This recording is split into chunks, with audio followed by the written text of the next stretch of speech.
تیسرے سپارے میں سورہ آل عمران کی آیت نمبر 15 تک گزشتہ درس میں ہم نے ترجمہ کیا تھا۔ آگے آیت نمبر 16،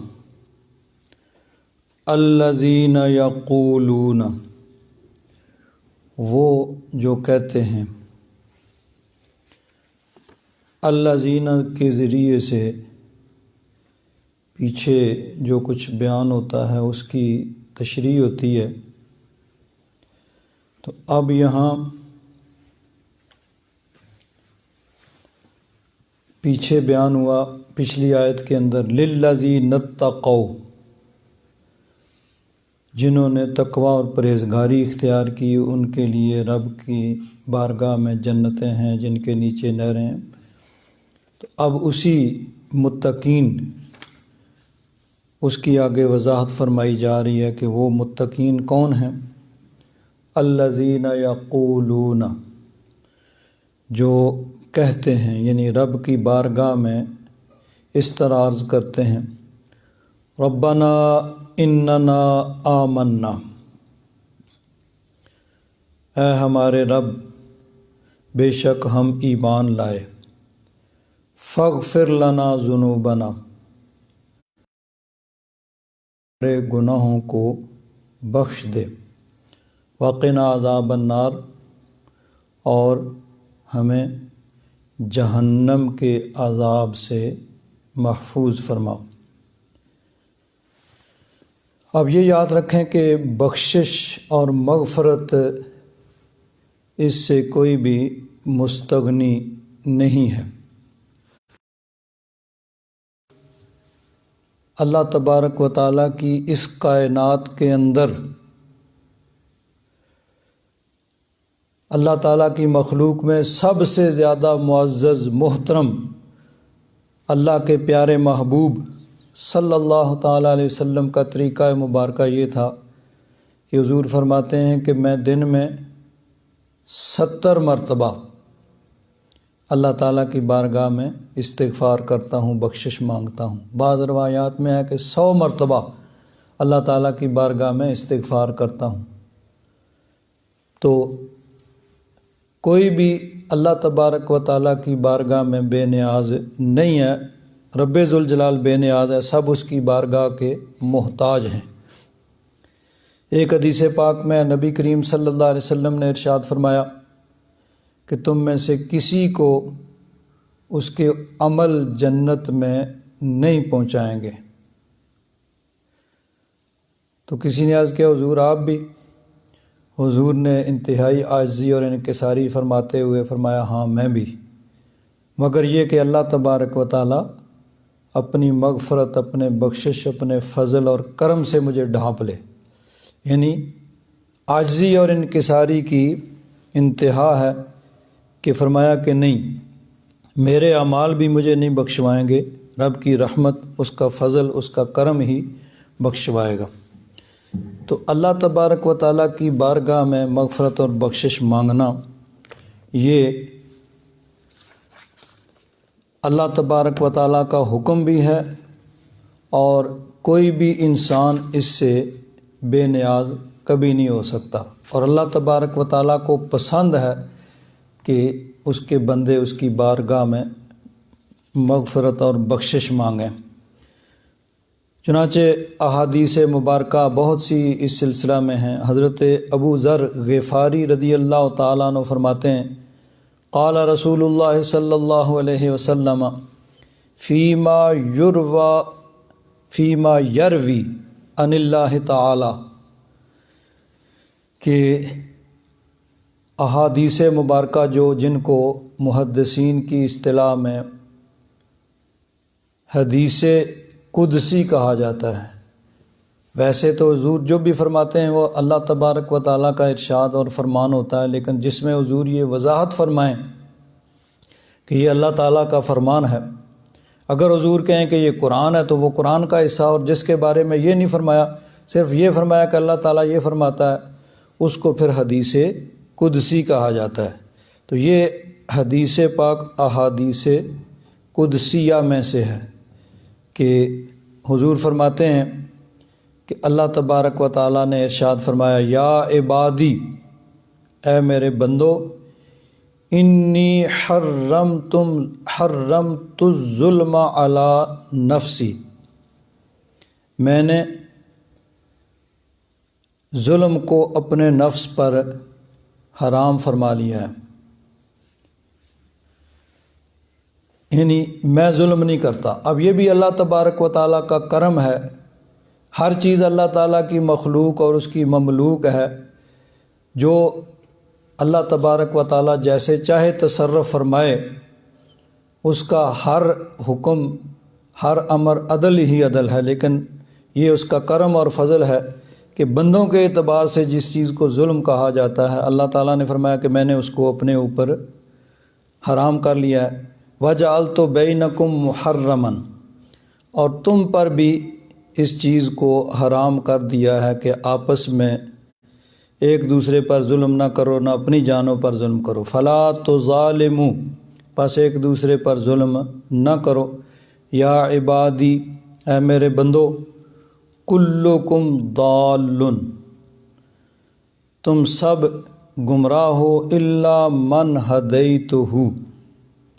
مگر وہ جس پر میرا کرم ہو میں اس کو ہدایت دوں، وہی ہدایت یافتہ ہے۔ اہدکم، پس تم مجھ سے بخشش مانگو، میں تمہیں ہدایت دوں گا۔ یا عبادی کلکم جائع، اے میرے بندو تم سب کے سب بھوکے ہو، الا من اطعمتہ، مگر جس کو میں کھلاؤں۔ فاستطعمونی، پس تم مجھ سے مانگو کھانا، اطعمکم، میں تمہیں کھلاؤں گا۔ یا عبادی کلکم عار، اے میرے بندو تم میں سے ہر ایک عار، ننگا ہے، بغیر لباس کے ہے، الا من کسوتہ، مگر جس کو میں لباس پہنا دوں۔ فاستکسونی، پس تم مجھ سے لباس مانگو، اکسکم، میں تمہیں پہناؤں گا۔ یا عبادی انکم تخطئون باللیل والنہار، تم دن رات گناہ کرتے ہو، وَأَنَا أَغْفِرُ الذُّنُوبَ جَمِيعًا، اور میری شان یہ ہے کہ میں سارے گناہ بخشنے والا ہوں۔ فاستغفرونی اغفر لکم، تم مجھ سے بخشش مانگو میں تمہیں بخش دوں گا۔ یا عبادی انکم لن تبلغوا ضری فتضرونی ولن تبلغوا نفعی فتنفعونی، اے میرے بندو تم نہ تو مجھے کوئی نقصان پہنچا سکتے ہو نہ فائدہ پہنچا سکتے ہو۔ کیسے؟ آگے اس کی وضاحت فرمائی، یا عبادی لو ان اولکم و آخرکم و انسکم و جنکم، اگر تمہارے سب اولین و آخرین، پہلے والے بعد والے، انسان جن، سب کے سب، کانوا علی اتقی قلب رجل واحد منکم، سب کے سب نیک متقی پرہیزگار ہو جائیں، اتنے نیک متقی پرہیزگار کہ جیسے کوئی سب سے زیادہ نیک متقی پرہیزگار ہے نا، اس کی طرح سب کے سب نیک متقی پرہیزگار ہو جائیں، سب اولین و آخرین، جن اور انسان، سب بالکل متقی پرہیزگار ہو جائیں، ما زاد ذالک فی ملکی شیئا، تو اس سے میری حکومت میں کوئی اضافہ نہیں ہو جائے گا۔ سب لوگ اگر نمازی پرہیزگار متقی بن جائیں، ہر وقت اللہ اللہ کرتے رہیں، ہر وقت ذکر خدا کرتے رہیں، صدقہ خیرات، یہ وہ ہر چیز، تو فرمایا کہ میری حکومت میں، میرے ملک میں اس سے کوئی اضافہ نہیں ہوگا۔ اور فرمایا یا عبادی لو ان اولکم و آخرکم و انسکم و جنکم کانوا علی افجر قلب رجل واحد منکم، اور اگر بالفرض تمہارے اولین و آخرین، پہلے والے بعد والے، انسان جن، سب کے سب کسی سب سے نافرمان آدمی کی طرح ہو جائیں، جس کا کوئی کام بھی سیدھا نہیں ہے، ہر کام غلط الٹا رب کی نافرمانی پر مبنی ہے، اگر اس کی طرح سب کے سب ہو جائیں، ما نقص ذالک من ملکی شیئا، تو اس سے میری حکومت میں کچھ بھی کمی نہیں آ جائے گی۔ اللہ تعالیٰ بے نیاز ہے، نہ ہماری عبادت سے اس کے ملک میں کوئی اضافہ ہوتا ہے اور نہ خدا نخواستہ ہماری نافرمانی سے اس کے ملک میں کوئی کمی آتی ہے۔ اللہ تبارک و تعالیٰ وہ قادر ہے، ہر چیز کا پیدا کرنے والا اور ہر چیز کا مالک و مولا ہے۔ تو فرمایا کہ تم نہ میرا کوئی نقصان کر سکتے ہو نہ فائدہ پہنچا سکتے ہو، سب کے سب اگر نیک بھی ہو جائیں تو اپنے فائدے کے لیے ہوں گے، میرا اس میں کوئی فائدہ نہیں ہے، اور اگر سب برے ہو جائیں گے تو ان کا اپنا نقصان ہے، میرا نقصان کچھ نہیں کریں گے۔ اور فرمایا یا عبادی، اے میرے بندو، لو ان اولکم و آخرکم و انسکم و جنکم، اگر سب لوگ اولین و آخرین انسان و جن قاموا فی صعید واحد، ایک میدان میں کھڑے ہو جائیں، فسألونی، پھر مجھ سے مانگیں، فآتیت کل انسان مسألتہ، ہر انسان کو اس کا سوال جو بھی مانگے میں اس کو دے دوں۔ سب لوگ جتنے گزر چکے ہیں اور جتنے آنے والے ہیں سب کے سب ایک جگہ اکٹھے ہو جائیں اور سب اپنا اپنا سوال کریں، ایک ہی چیز نہ مانگے، کو کچھ مانگے کو کچھ مانگے، جو بھی کوئی مانگے اللہ تعالیٰ فرماتا ہے میں سب کو دے دوں۔ ما نقص ذالک مما عندی الا کما ینقص المخیط اذا ادخل البحر، تو فرمایا کہ سب لوگ جو بھی مانگیں، جو مانگیں اس کو میں دے دوں، تو میری یعنی جو کچھ میرے پاس ہے اس میں کوئی کمی اس سے واقعہ نہیں ہوگی۔ یعنی بطور سمجھانے کے یہ فرمایا کہ الا کما ینقص المخیط اذا ادخل البحر، ایک سوئی ہے، سوئی کو سمندر کے اندر ڈبو کے نکالا جائے تو اس کے اوپر جو تری رہتی ہے وہ پانی کا ایک قطرہ بھی نہیں ہوتا ہے سوئی کے اوپر، تو فرمایا کہ وہ کیا شے ہے، اتنا بھی گویا میری خدائی میں کوئی کمی نہیں آئے گی اگر سب کو میں ان کے سوال پورے کر دوں۔ یا عبادی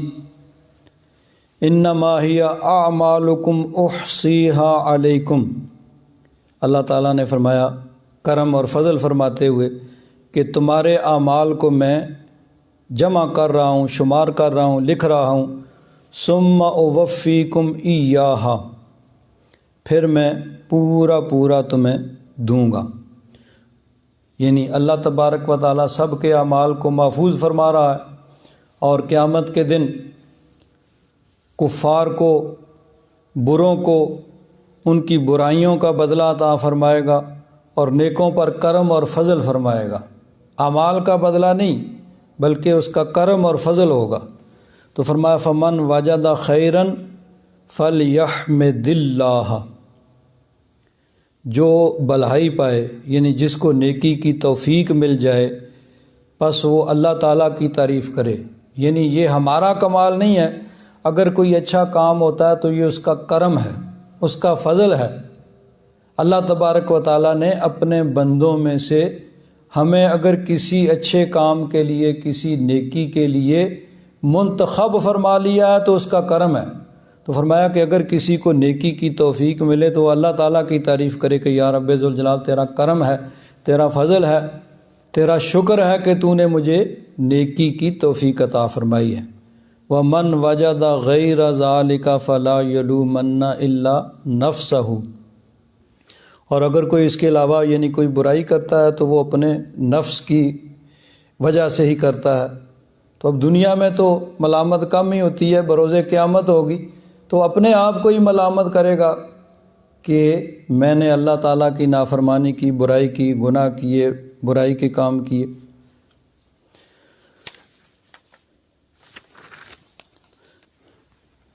نبی کریم صلی اللہ علیہ وسلم نے ارشاد فرمایا ان اللہ یبسط یدہ باللیل، اللہ تبارک و تعالیٰ اپنی شان کے مطابق رات کو اپنے ہاتھ پھیلاتا ہے لیتوب مسیء النہار، کہ دن کو نافرمانی کرنے والا وہ توبہ کر لے، وَيَبْسُطُ يَدَهُ بِالنَّهَارِ، اور دن کو اپنے ہاتھ وسیع فرماتا ہے، کھولتا ہے، لیتوب مسیء اللیل، کہ رات کو نافرمانی کرنے والا وہ توبہ کر لے۔ یعنی اگر دن کو توبہ اس نے کوئی نافرمانی کی ہے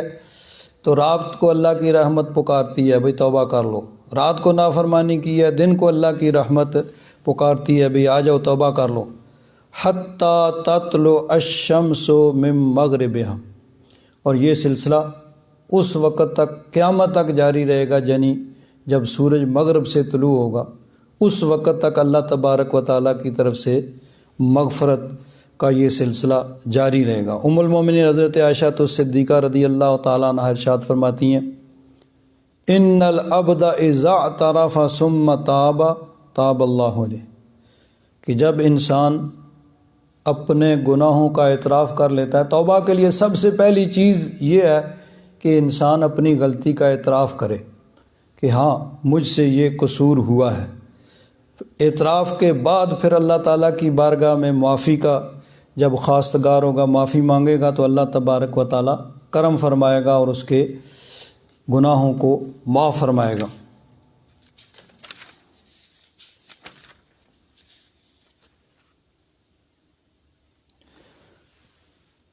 حضرت انس بن مالک رضی اللہ تعالیٰ عنہ فرماتے ہیں کہ نبی کریم صلی اللہ علیہ وسلم نے ارشاد فرمایا کل بنی آدم خطاؤون، سب لوگ یعنی گناہ کرنے والے ہیں، ہر انسان جو ہے عام انسان ان میں سے کوئی نہ کوئی غلطی خطا ہوتی ہے، انسان کرتا رہتا ہے، بہت سی غلطیاں انسان تو ہوتی ہیں۔ وخیر الخطائین، لیکن فرمایا کہ ان خطا کاروں میں سب سے بہتر کون سے ہیں؟ التوابون، جو اللہ تعالیٰ کی بارگاہ میں توبہ کرتے ہیں، اپنے گناہوں کی بخشش اور معافی مانگتے ہیں۔ حضرت ابو ہریرہ رضی اللہ تعالیٰ عنہ فرماتے ہیں رسول اللہ صلی اللہ تعالیٰ علیہ وسلم نے ارشاد فرمایا ان المؤمن اذا اذنب، کوئی مومن بندہ جب اس سے کوئی گناہ ہوتا ہے کانت نکتتن سوداء فی قلبہ، تو اس کے دل کے اوپر ایک سیاہ دھبا لگ جاتا ہے۔ اب اس کو غالباً کسی دوسری حدیث میں ہے کہ اس کو اس طرح مثال کے ساتھ بیان فرمایا، یا کسی بزرگ کا فرمان ہے کہ سفید کپڑا ہو تو اس پر اگر ذرا سا دھبا لگ جائے تو دور سے نظر آتا ہے، ذرا سا بھی اس پہ کوئی دھبا سیاہ لگ جائے دور سے نظر آتا ہے۔ تو یہی حالت اس کی ہوتی ہے، اگر اس سے گناہ ہوتا ہے فوراً اس کو محسوس ہوتا ہے۔ تو اللہ تعالیٰ نے فرمایا کہ جب کوئی آدمی گناہ کرتا ہے تو ایک سیاہ دھبا اس کے دل پہ وہ ہوتا ہے، فَإِن تَابَ وَاسْتَغْفَرَ ثَقِلَ قَلْبُهُ، اگر وہ توبہ کرتا ہے بخشش مانگتا ہے تو اس کا دل صاف ہو جاتا ہے۔ وَإِن زَادَتْ، اور اگر ایک کیا اس کی معافی نہیں مانگی، دوسرا کیا، تیسرا کیا، تو نقطے لگتے گئے حتیٰ تعلو قلبہ، یہاں تک کہ اس کے دل کو پھر وہ اس کے دل پہ چھا جاتے ہیں۔ اس کو یوں سمجھیے کہ کوئی آدمی جب دھلے ہوئے سفید کپڑے گھر سے پہن کے نکلے تو وہ کہیں بھی جائے تو وہ احتیاط کرتا ہے بھئی کہیں کوئی دھبا نہ لگ جائے، کوئی نشان نہ لگ جائے۔ اور ایک آدمی جس کا کام ہی محنت مزدوری کا ہے، ہزاروں لگے ہوئے ہیں، تو وہ نہیں کہتا بھئی کوئی اور لگ جائے گا، جہاں ہزاروں لگے ہیں ایک اور لگ گیا تو کیا ہے، خیر ہی ہے، لگنے دو۔ تو یہ چیز ہوتی ہے کہ فرمایا کہ ایک نقطہ جو ہے اگر وہ توبہ استغفار کرتا ہے تو اس کو اتار دیا جاتا ہے، اور نہیں کرتا ہے، توبہ نہیں کرتا ہے اور گناہ کیے جاتا ہے تو وہ اس کے دل کو ڈھانپ لیتا ہے، اس کو چھا جاتا ہے۔ فَذَلِكُمُ الرَّانُ،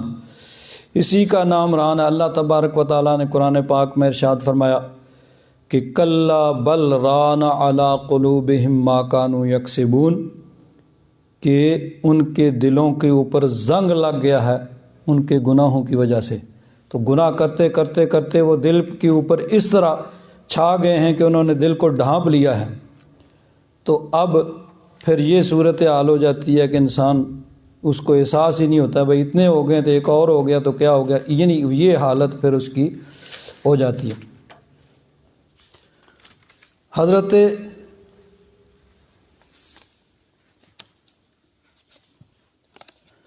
عبداللہ بن مسعود رضی اللہ تعالیٰ عنہ،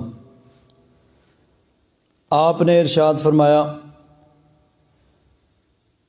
حضرت حارث بن سوید ان سے روایت کرتے ہیں کہ انہوں نے 2 باتیں ہمیں بتائیں، حدیثین، 2 حدیثیں یعنی 2 باتیں،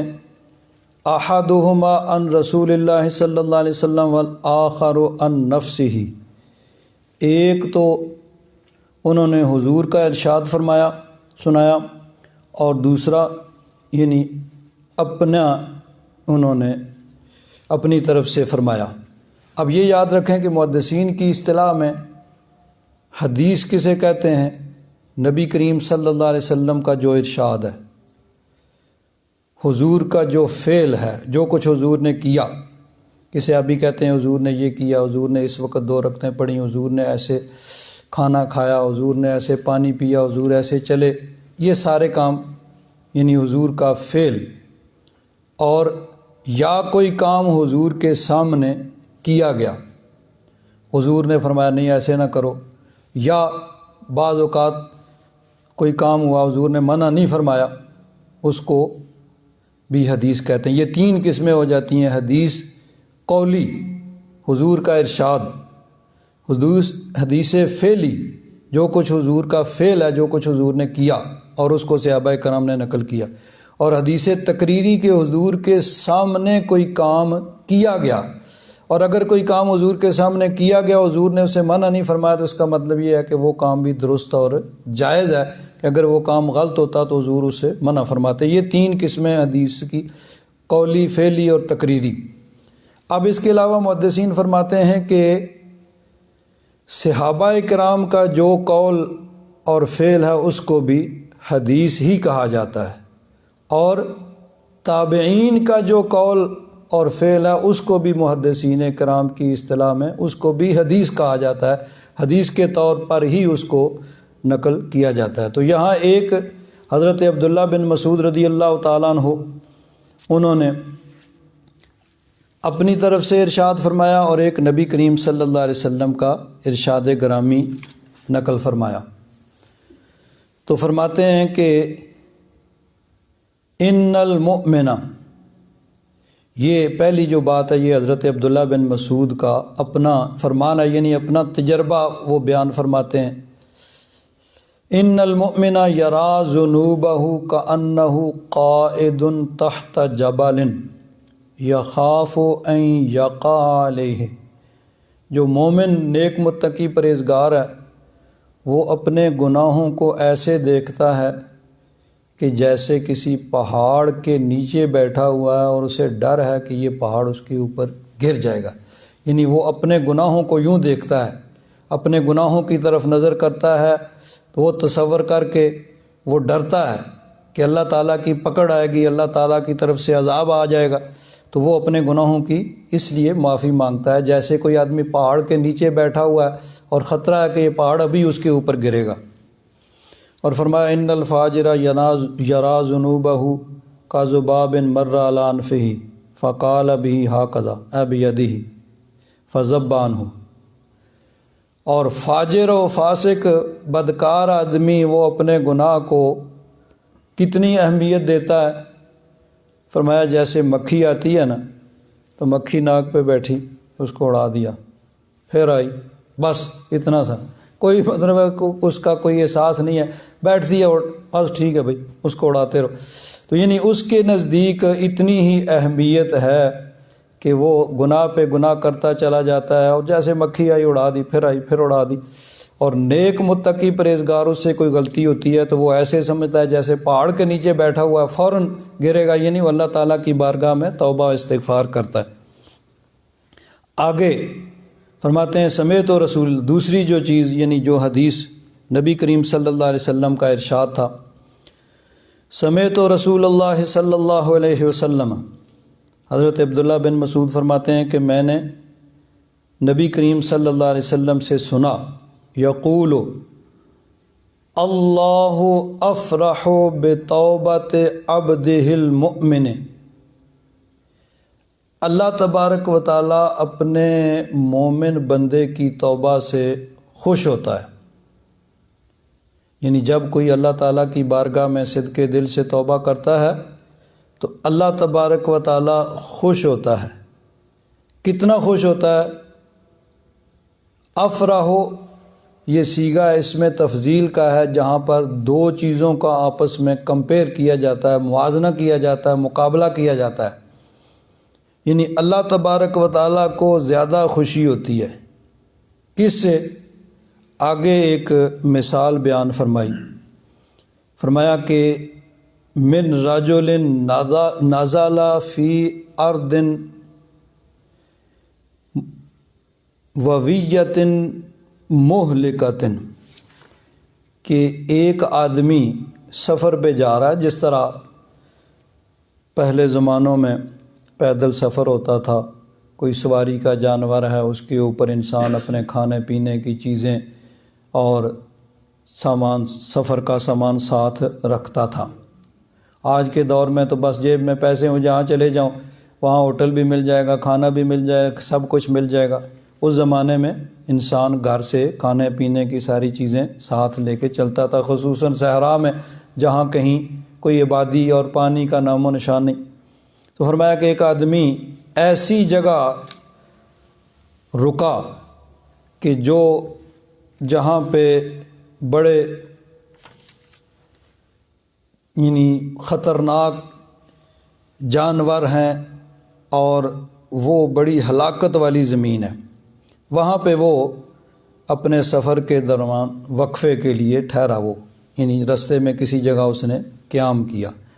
معہ راحلتہ، وہ آدمی جا رہا تھا، وہ سواری تھی اس کے پاس، علیہا طعامہ و شرابہ، اسی سواری کے اوپر اس کے کھانے پینے کا انتظام تھا، یعنی وہاں کوئی آبادی، کوئی پانی، کچھ نہیں تھا، وہی کچھ تھا جو اس کے پاس تھا، اسی سے اس نے کھانا تھا، اسی میں پینا تھا اور اس نے اپنا سفر جاری رکھنا تھا۔ تو کسی جگہ وہ ٹھہرا جو بڑی خطرناک ہلاکت خیز جگہ تھی، وہاں پہ وہ ٹھہرا۔ فَوَضَعَ رَأْسَهُ فَنَامَ، اس نے اپنا سر رکھا اور سو گیا، نومت، تھوڑی دیر وہ سویا۔ فَاسْتَيْقَظَ، پس وہ اٹھا جب تو کیا دیکھتا ہے؟ وَقَدْ ذَهَبَتْ رَاحِلَتُهُ، یعنی یہ ایک مثال ہے کہ ایک آدمی جا رہا ہے سفر پہ، سواری ہے ساتھ، سواری پہ کھانے پینے کا اس کے چیزیں ہیں، کسی جگہ وہ رکا اور جگہ بھی ایسی ہے جہاں کوئی نہ آبادی ہے، نہ کوئی پانی کا،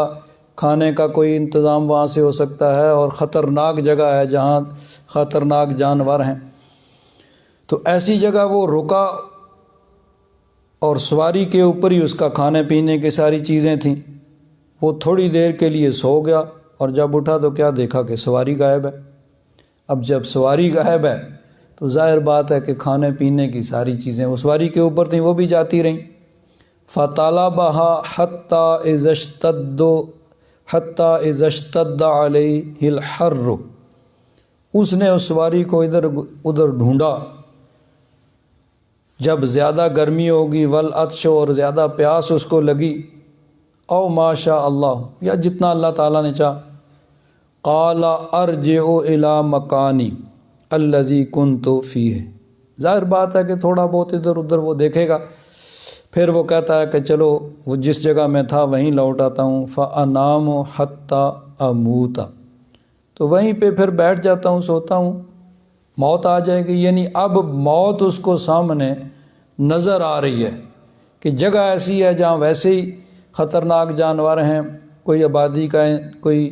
کھانے پینے کا کسی قسم کی کوئی چیز یہاں ملتی نہیں ہے۔ ایک سواری تھی جس کے اوپر کھانے پینے کا سارا اس کا تھا اور وہ غائب ہو چکی ہے اور کہیں مل نہیں رہی، ڈھونڈی ہے۔ اب پیاس بھی لگی ہوئی ہے، گرمی ہے، تو ظاہر بات ہے کہ اب وہ انتظار کرتا ہے کہ کب مجھے موت آئے۔ تو کیا ہوا؟ فَوَضَعَ رَأْسَهُ عَلَى صَاعِدِهِ لِيَمُوتَ، پس وہ اپنا سر اپنی کلائی پہ رکھتا ہے اور موت کا انتظار کرتا ہے، یعنی اب موت ہی ہے اور تو کچھ بھی نہیں ہے۔ فَاسْتَيْقَظَ، اچانک وہ بیدار ہوتا ہے، فَإِذَا رَاحِلَتُهُ عِنْدَهُ، کیا دیکھتا ہے کہ سواری پاس کھڑی ہے، اور عَلَيْهَا زَادُهُ وَشَرَابُهُ، اور نہ صرف یہ کہ سواری وہاں کھڑی ہے، کھانے پینے کا سارا چیز سب کچھ بھی اس کے اوپر اسی طرح موجود ہے۔ تو اب اس کو کتنی خوشی ہوگی کہ ایک دفعہ وہ موت کے منہ سے واپس آ رہا ہے۔ وہ موت کے انتظار میں بیٹھا ہوا تھا کہ سواری تھی جس کے اوپر کھانے پینے کا انتظام تھا، وہ تو سارا چلا گیا، تو اب بس وقت ہی ہے، کتنا وقت گزرتا ہے، موت آتی ہے، تو وہ انتظار کر رہا تھا۔ اچانک دیکھا کہ سواری سامنے کھڑی ہے اور کھانے پینے کا سامان بھی اس کے، کتنی خوشی ہوگی۔ تو ارشاد فرمایا کہ فَاللَّهُ أَشَدُّ فَرْحًا بِتَوْبَةِ الْعَبْدِ الْمُؤْمِنِ مِنْ هَذَا بِرَاحِلَتِهِ، اس آدمی کو جتنی خوشی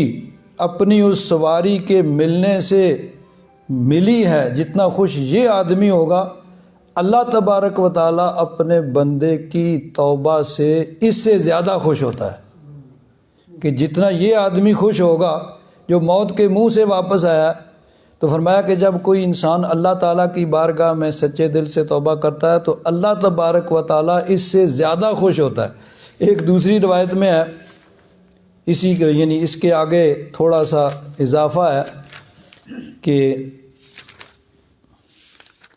ارشاد فرمایا کہ وہ آدمی جو ہے نا، جو جس کی وہ سواری گم ہو گئی اور بالآخر جب اس کو ملی تو اتنا وہ خوش ہے، اتنا خوش ہے، وہ کہنا کچھ چاہتا ہے اور خوشی کے اس عالم میں اسے پتہ ہی نہیں کہ میں کیا کہہ رہا ہوں۔ وہ کہنا تو یہ چاہتا ہے اللہم انت ربی و انا عبدک، یہ کہنا چاہتا ہے کہ یا رب ذوالجلال تو میرا رب ہے، میں تیرا بندہ ہوں، تو نے کرم کیا۔ اور کہتا کیا ہے اللہم انت عبدی و انا ربک، کہ یا رب ذوالجلال تو میرا بندہ ہے، میں تیرا رب ہوں۔ یعنی وہ خوشی کے اس عالم میں اس کو اتنا بھی یہ احساس ہی نہیں ہے کہ وہ کہنا کیا چاہتا ہے اور زبان سے کیا نکل رہا ہے، اتنا وہ خوش ہوتا ہے۔ تو حضور نے فرمایا کہ انسان جب صدقے دل سے اللہ تعالیٰ کی بارگاہ میں توبہ کرتا ہے تو اللہ تبارک و تعالیٰ کو اس سے بھی زیادہ خوشی ہوتی ہے کہ میرے بندے نے میری بارگاہ میں توبہ کی ہے۔ تو اللہ تبارک و تعالیٰ نے ارشاد فرمایا الذین یقولون، میرے وہ نیک بندے وہ ہیں جو کہتے ہیں ربنا اننا آمنا، اے ہمارے رب ہم ایمان لائے، فاغفر لنا ذنوبنا، تو ہمارے گناہوں کو بخش دے، وقنا عذاب النار، اور ہمیں جہنم کے عذاب سے، آگ کے عذاب سے بچا۔ الصابرین، وہ اللہ کے نیک بندے صبر کرنے والے۔ صبر دو طرح کا ہوتا ہے، صبر کا لفظی معنی ہے رکنا، اور اصطلاح میں کہتے ہیں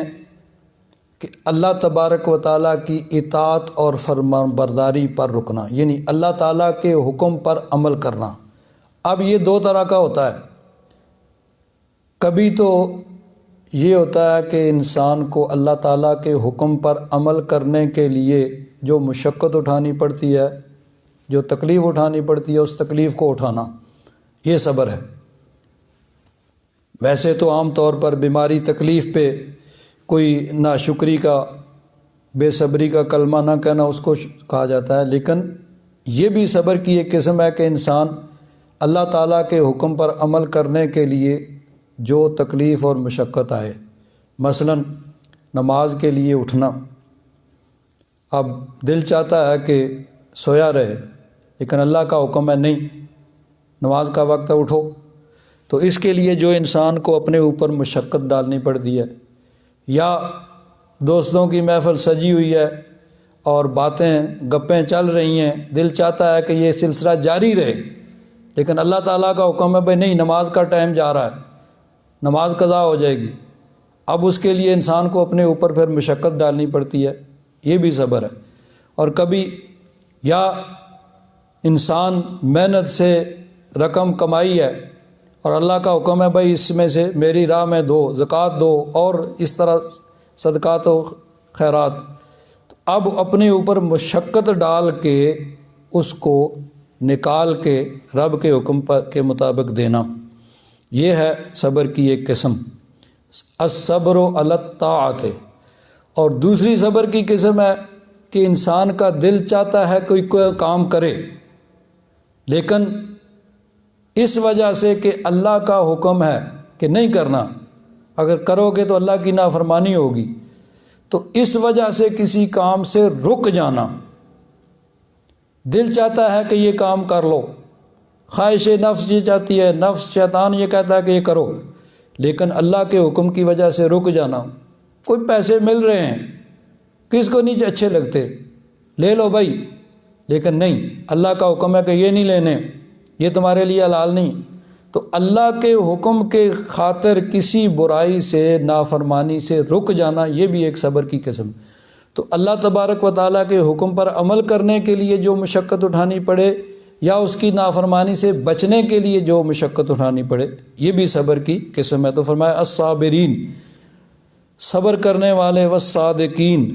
سچ بولنے والے، جو ہر حال میں سچ بولیں، چاہے اس کے لیے ان کو فائدہ ہو یا نقصان ہو۔ والقانتین، قانتا اطاعت گزار، اللہ تبارک و تعالیٰ کی اطاعت اور فرما برداری کرنے والے۔ والمنفقین، اور خرچ کرنے والے، یعنی اللہ تعالیٰ نے جو انہیں عطا فرمایا ہے، اب خرچ تو سارے ہی کرتے ہیں، لیکن اپنی ذات پہ خرچ کیا جاتا ہے، جہاں اپنی خواہش ہوتی ہے، جہاں دل چاہتا ہے، وہاں تو سبھی خرچ کرتے ہیں، لیکن اللہ کے حکم کے مطابق خرچ کرنا، چاہے نفس پہ وہ بھاری ہو، نفس پہ شاق ہو، لیکن اللہ کو راضی کرنے کے لیے، رب کی رضا کے لیے، اللہ رسول کے حکم پر عمل کرنے کے لیے خرچ کرنا، یہ یہاں مراد ہے کہ چاہے اس سے انسان کو دل پر وہ بھاری ہو، لیکن دل پہ بھاری پتھر رکھ کے بھی اس کو اللہ کے حکم پر عمل کرنے کے لیے خرچ کرنا۔ والمستغفرین بالاسحار، اور استغفار کرنے والے۔ اب یہ پہلے گزر گیا، اس سے پیچھے دو آیتیں جو ہیں کہ اللہ کے بندے کون سے ہیں، خاص طور پر ان کی نشانی یہ بیان ہوئی کہ وہ اللہ تعالیٰ کی بارگاہ میں مغفرت مانگتے ہیں، لیکن اب آگے پھر اس کو والمستغفرین بالاسحار، سحری کے وقت، ویسے تو ہر وقت ہی بخشش مانگنا یہ یعنی اچھا کام ہے، اللہ تعالیٰ کو پسند ہے، لیکن خاص سحری کے وقت جو ہے وہ اللہ تعالیٰ سے بخشش مانگنا، اس لیے اللہ تبارک و تعالیٰ نے اس کو الگ اپنے خاص بندوں کی نشانی بیان فرمائی۔ ویسے تو عمومی نشانی اللہ تعالیٰ نے اپنے بندوں کی ایک خاص نشانی بیان فرمائی کہ جو مغفرت مانگتے ہیں، اللہ تعالیٰ کی بارگاہ میں اپنے گناہوں کی معافی مانگتے ہیں، بخشش مانگتے ہیں، لیکن المستغفرین بالاسحار، کہ جو سحری کے وقت اللہ تبارک و تعالیٰ کی بارگاہ میں معافی مانگتے ہیں، تو یہ سحری کا وقت جو ہوتا ہے خاص وقت ہوتا ہے۔ اب اس کی خصوصیت یہ بھی ہے کہ وہ چونکہ آرام کا وقت ہوتا ہے، اگر کسی کو رات کو نیند نہیں بھی آتی ہے تو اس وقت اس کو بھی نیند آ جاتی ہے، وہ آرام کا وقت ہوتا ہے، تو اس آرام کے وقت میں اٹھ کر اللہ تبارک و تعالیٰ کی بارگاہ میں نماز پڑھنا، دعا مانگنا اور اللہ تعالیٰ سے بخشش مانگنا، اس کی خاص اہمیت ہے۔ ایک حدیث پاک میں آتا ہے، نبی کریم صلی اللہ علیہ وسلم نے ارشاد فرمایا، اذا بقی آخر ثلث اللیل، رات کا آخری تہائی حصہ جب بچ جاتا ہے، یعنی عشاء کے وقت سے لے کر طلوع فجر تک اس پورے کے 3 حصے، مثلا اگر 9 گھنٹے ہیں تو 9 میں سے آخری 3 گھنٹے ہوں گے، اگر 6 گھنٹے بنتے ہیں عشاء کے وقت سے لے کر سحری تو 2 گھنٹے، تو آخری جو ثلث، آخری جو 1/3 ہے، جب وہ ٹائم ہوتا ہے تو اللہ تبارک و تعالیٰ اپنی شان کے مطابق آسمان دنیا پر نزول اجلال فرماتا ہے۔ لفظ ہے ینزلو، اللہ تبارک و تعالیٰ یہ جو دنیا کا آسمان جو ہمیں نظر آتا ہے، یہاں نزول اجلال فرماتا ہے اپنی شان کے مطابق، اور پھر اللہ تبارک و تعالیٰ کی طرف سے ارشاد ہوتا ہے حل من سائل فأعطیہ، کوئی ہے مانگنے والا کہ میں اسے دوں، ہے کوئی دعا کرنے والا کہ میں اس کی دعا قبول کروں، ہے کوئی بخشش مانگنے والا کہ میں اس کی مغفرت کروں۔ تو چونکہ وہ خاص وقت ہے، اور یہ بھی ہے کہ وہ چونکہ سکون کا وقت ہوتا ہے، تو جو یعنی توجہ، حضور، خشوع، خضوع اس وقت انسان کو نصیب ہوتا ہے، وہ کسی اور وقت نصیب نہیں ہو سکتا۔ تو اس لیے خاص طور پر کہ المستغفرین بالاسحار فرمایا، پہلے یہ فرمانے کے باوجود کہ میرے بندے میری بارگاہ میں بخشش مانگتے ہیں، لیکن خاص طور پر پھر اپنے بندوں کی نشانیوں کے اندر المستغفرین بالاسحار فرمایا کہ سحری کے وقت وہ مغفرت مانگتے ہیں۔ حضرت سفیان ثوری رحمۃ اللہ تعالیٰ علیہ، یہ امام قرطبی نے اس کو نقل کیا ہے کہ وہ فرماتے ہیں مجھ تک یہ خبر پہنچی ہے کہ جب رات کا پچھلا حصہ ہوتا ہے تو ایک ندا دینے والا ندا دیتا ہے، چاہیے کہ اطاعت و فرمانبرداری کرنے والے اٹھ کھڑے ہوں، چنانچہ وہ اٹھ کھڑے ہوتے ہیں اور سحری تک اسی طرح نماز پڑھتے رہتے ہیں۔ جب سحری کا وقت ہوتا ہے تو ندا دینے والا ندا دیتا، یعنی کوئی پکارنے والا پکارتا ہے، مغفرت طلب کرنے والے کہاں ہیں، وہ مغفرت طلب کریں، بخشش مانگنے والے۔ تو فرماتے ہیں پس دوسرا گروہ اٹھ کھڑا ہوتا ہے اور وہ نماز پڑھنے لگ جاتے ہیں اور ان کے ساتھ مل جاتے ہیں، یعنی پہلے گروہ کے ساتھ۔ اور جب طلوع فجر ہو جاتی ہے تو پھر ایک پکارنے والا پکارتا ہے، خبردار سنو، چاہیے کہ غافل لوگ اٹھ کھڑے ہوں، پس وہ اپنے بستروں سے اس طرح اٹھتے ہیں جیسے کہ مردوں کو ان کی قبروں سے اٹھایا جائے گا۔ یعنی یہ آخری گروہ ہے کہ جو نماز کے لیے بہرحال اٹھ کھڑے ہوتے ہیں۔ حضرت انس بن مالک رضی اللہ تعالیٰ عنہ فرماتے ہیں کہ حضور نبی کریم صلی اللہ علیہ وسلم نے ارشاد فرمایا، بے شک اللہ تبارک و تعالیٰ ارشاد فرماتا ہے، یعنی یہ بھی حدیث قدسی ہے، اللہ تعالیٰ ارشاد فرماتا ہے میں اہل زمین کو عذاب دینے کا ارادہ کرتا ہوں، پھر جب میں اپنے گھروں کو آباد کرنے والوں کی طرف، میری رضا کی خاطر ایک دوسرے سے محبت کرنے والوں کی طرف، اور سحری کے وقت تہجد پڑھنے والوں اور استغفار کرنے والوں کو دیکھتا ہوں تو ان کے سبب سے عذاب کو پھیر دیتا ہوں، یعنی ان کی وجہ سے وہ نافرمانوں سے بھی عذاب جو ہے وہ ٹل جاتا ہے۔ 3 قسم کے لوگ بیان فرمایا کہ میری رضا کی خاطر ایک دوسرے سے محبت کرنے والے، دنیا کی خاطر تو انسان دوسروں سے محبت کرتا ہے، لیکن صرف اللہ کے لیے کہ یہ نیک متقی پرہیزگار، تقوی اور پرہیزگاری کی وجہ سے ایک دوسرے سے محبت کرنے والے۔ اور فرمایا کہ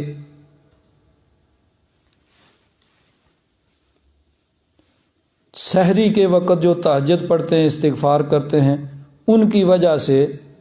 کہ میں ان کے عذاب کو ٹال دیتا ہوں۔ تو اللہ تبارک و تعالیٰ نے اس کا خاص طور پر مستغفرین بالاسحار کی جو سحری کے وقت بخشش مانگتے ہیں، اللہ تبارک و تعالیٰ سے توبہ استغفار کرتے ہیں، یعنی نماز پڑھتے ہیں، دعا کرتے ہیں، تو ان کا خاص طور پر اللہ تبارک و تعالیٰ نے اپنے بندوں کے اوصاف کے اندر اس چیز کا ذکر فرمایا۔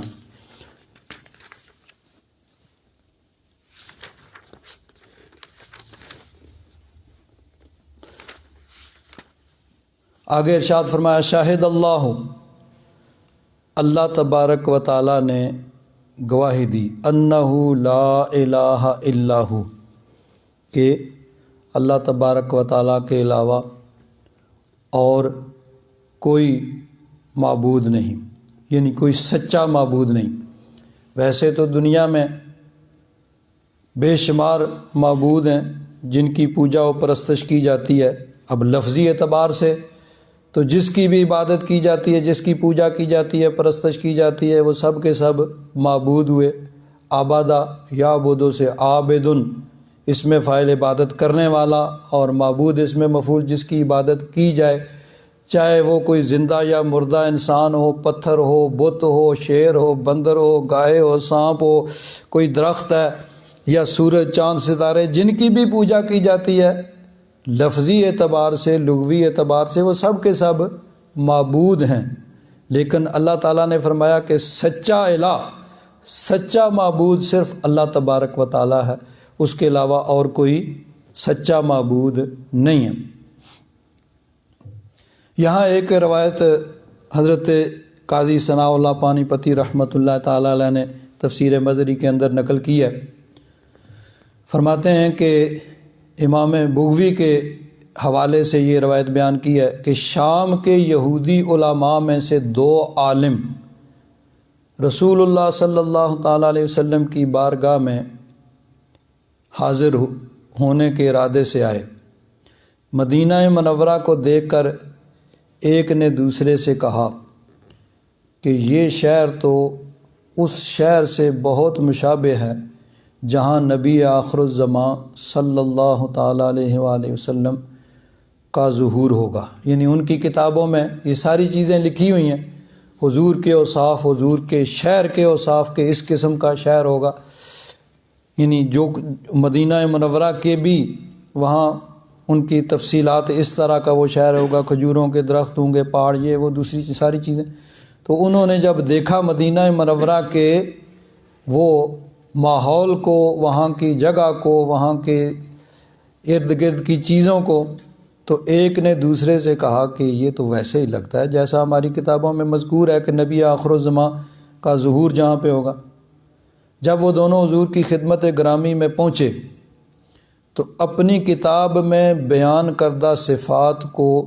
حضور کی صفات سے مطابق پا کر پہچان لیا کہ حضور کے اوصاف جو ان کی کتابوں میں بیان تھے ان کے مطابق وہ سارے اوصاف حضور میں انہوں نے دیکھ لیے، پہچان لیے، اور عرض کیا کہ کیا آپ محمد ہیں صلی اللہ تعالیٰ علیہ وسلم؟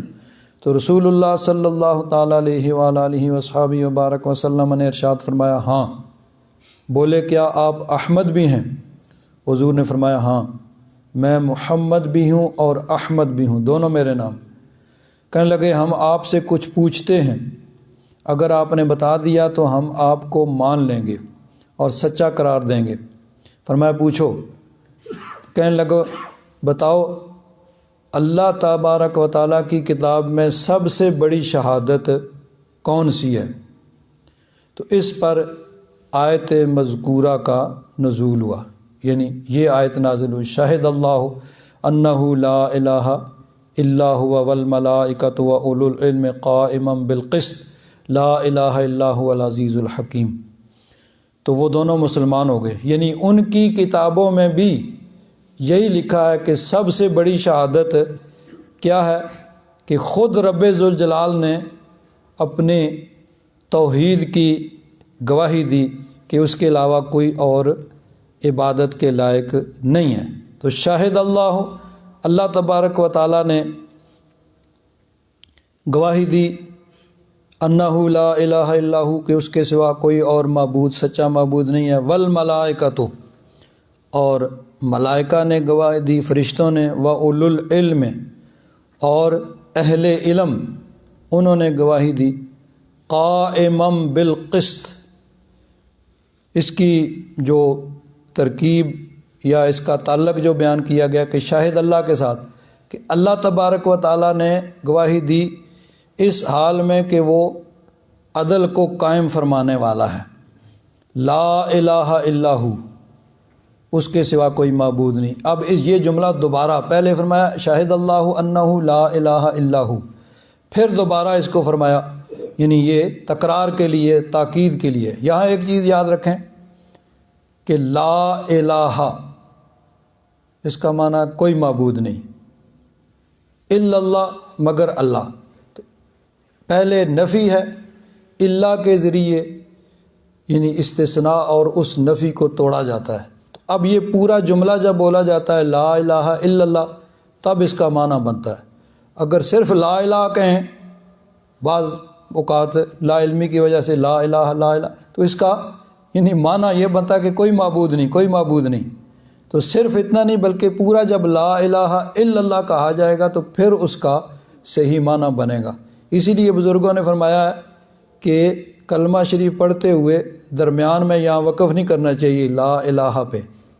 کیونکہ اس کا معنی تو ہے کوئی معبود نہیں، بلکہ پورا پڑھنا چاہیے لا الہ الا اللہ۔ لیکن بعض اوقات جب مجبوری ہوتی ہے کسی کو، یا بچوں کو یا کسی بڑے کو بھی پڑھایا جاتا ہے، تو جو ناواقف ہوتا ہے بالکل عربی زبان سے، اس کے لیے پورا جملہ یکدم بولنا وہ مشکل ہوتا ہے، تو پھر بعض اوقات لا الہ الا اللہ وہ بڑی مشکل سے کئی لوگ پڑھتے ہیں۔ تو بہرحال عام حالات میں یہ لا الہ الا اللہ پورا جملہ جو ہے بولیں، تبھی اس کا پورا معنی ہوتا ہے۔ تو لا الہ الا ہو العزیز الحکیم، وہ غالب حکمت والا ہے۔ ان الدین عند اللہ الاسلام، دین پسندیدہ دین اللہ تبارک و تعالیٰ کے نزدیک اسلام ہی ہے۔ وَمَا اخْتَلَفَ الَّذِينَ أُوتُوا الْكِتَابَ إِلَّا مِن بَعْدِ مَا جَاءَهُمُ الْعِلْمُ، اور نہیں اختلاف کیا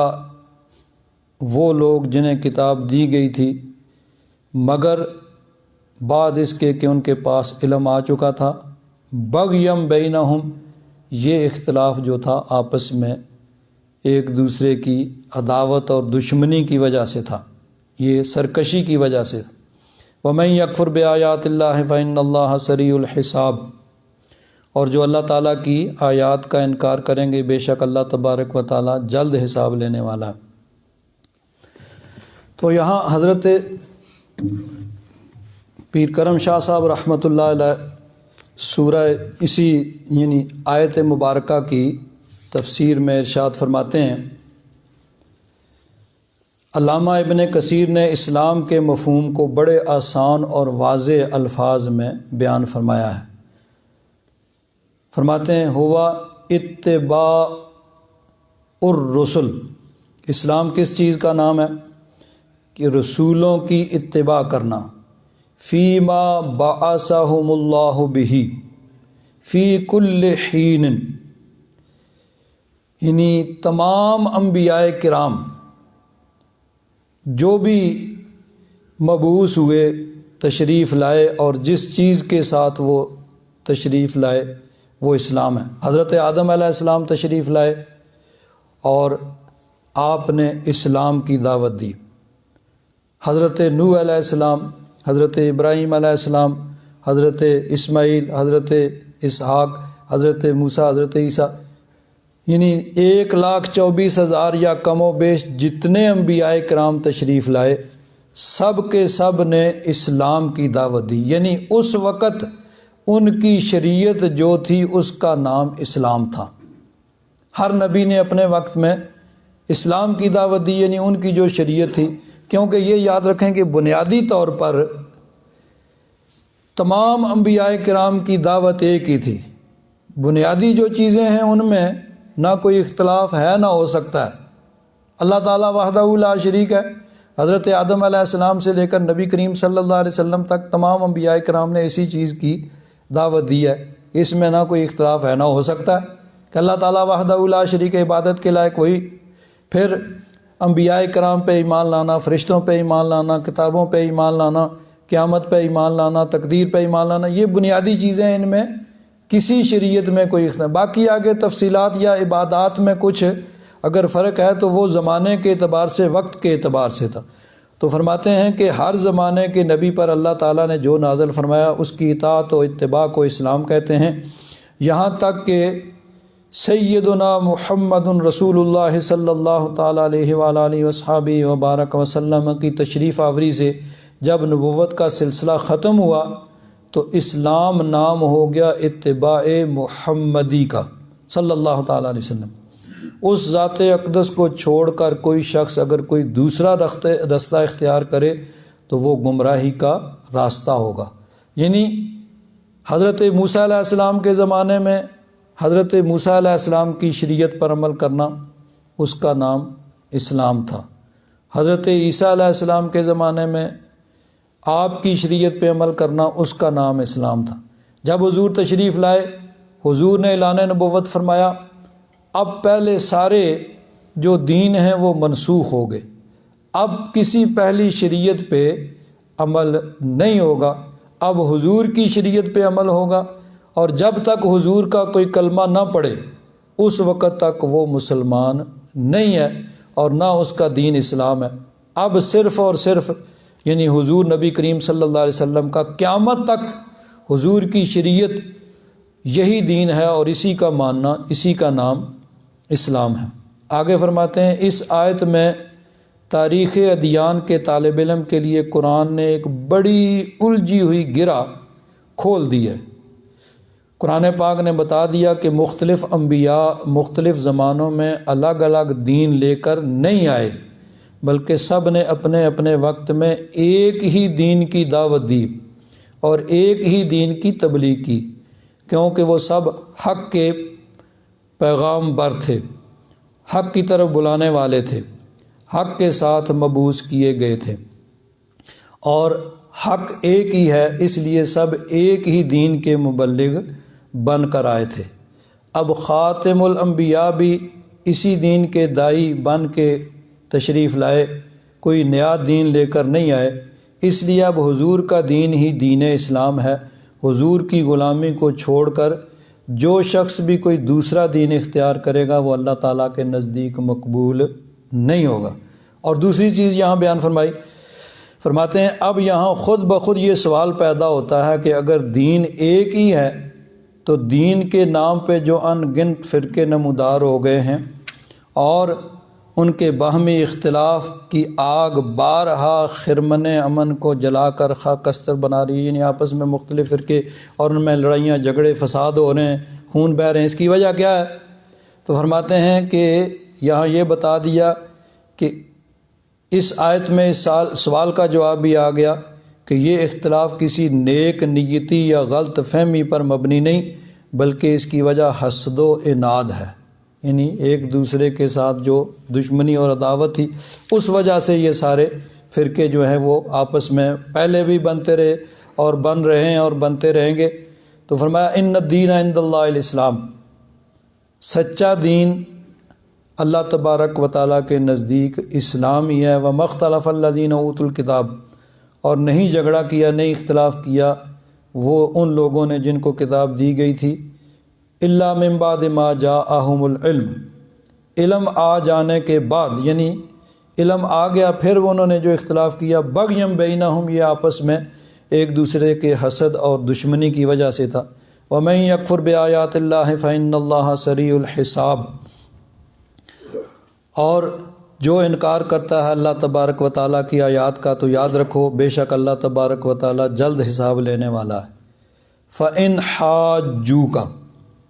اے محبوب پھر بھی اگر وہ آپ سے جھگڑیں، یعنی ہدایت واضح ہونے کے بعد تمام اعتراضات کا جو شافی اور تسلی بخش جواب ہونے کے باوجود اگر کوئی نہیں مانتا ہے اور جھگڑا کرتا ہے تو اللہ تبارک و تعالیٰ نے اپنے محبوب کو فرمایا فقل اسلمت وجہی للہ ومن اتبعن، محبوب فرما دو کہ میں نے اپنا سر جھکا دیا اللہ تعالیٰ کی بارگاہ میں،